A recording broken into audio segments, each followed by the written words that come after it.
Okay, I'm having problems with TikTok this morning, so I've recorded 2 videos now trying to show you how to make bread from the start, the bread dough, and it's not working. So every time I stop the video, I lose the video. So I'm not going to do that. I'm just going to show you a shaggy mass.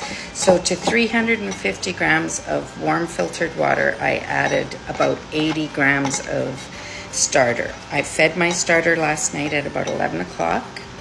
And I started making the dough at about 8:45 in the morning.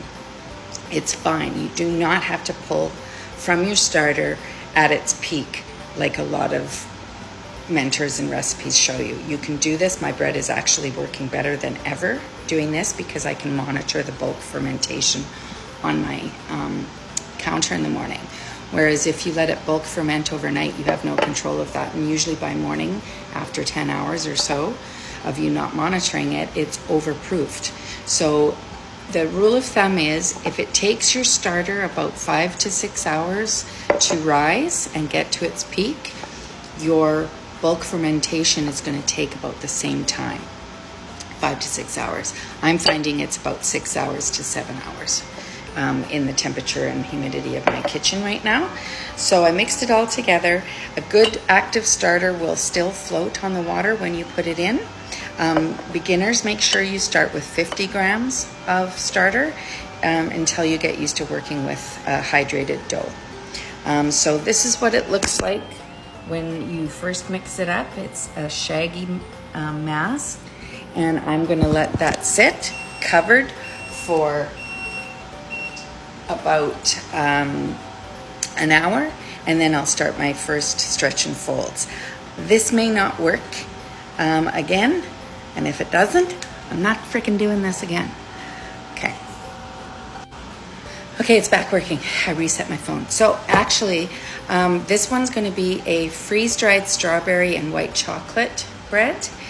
And I made a bread last night, and I've got another dough in the fridge that I'm going to show you how I score and bake it right now. So I've got the Dutch oven preheating. So once you do get your dough ready and it's done its bulk fermentation and you're ready to shape your dough, I shape it and then leave it on the counter in balls for about 10 minutes. And then I come back and I reshape it again and then put it in the banneton and cover it and put it in the fridge to cold proof.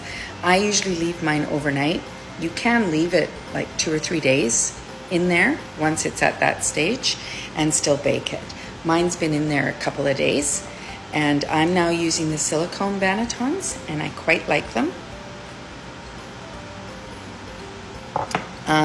I find the longer you leave them in the fridge, though, the longer they'll stick in the silicone bannetons, because there's no liner.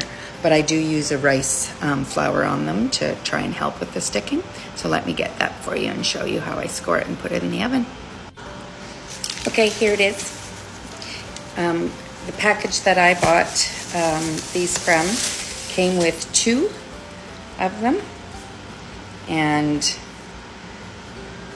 I am getting used to them. The first couple loaves I made in them, it stuck really bad, and I was like, I don't like these. But now I like them. So, and they store really well because they're collapsible. So that's what it looks like. I'm gonna flip it out and score it. Let's see if I can't get it on the parchment paper.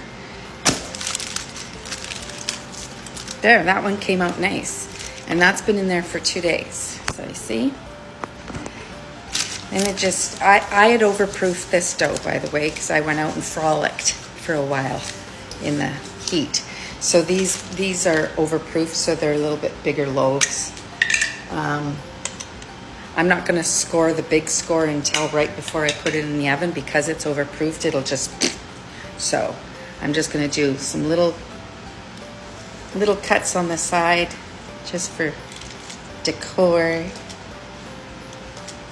And then I'll do my big cut when I get the Dutch oven out. Just hang on. It's been preheating for about 20 minutes. Yesterday I didn't preheat it enough and my loaf wasn't as brown. So make sure you preheat your Dutch oven at least a half hour at 450. I do throw in a couple of ice cubes as well.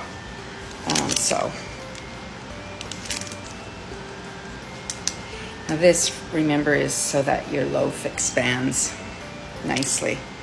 Oh, this is going to be a big loaf. Okay, it's going in the oven for 25 minutes at 450.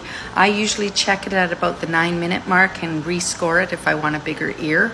You don't have to have that big ear, but it looks pretty. It seems to be the rage. So I'm going to put this in the oven and I'll show it to you when it's done. Oh, and after the 25 minutes is up, you take the lid off, lower your temperature to 400 and give it another 20 minutes.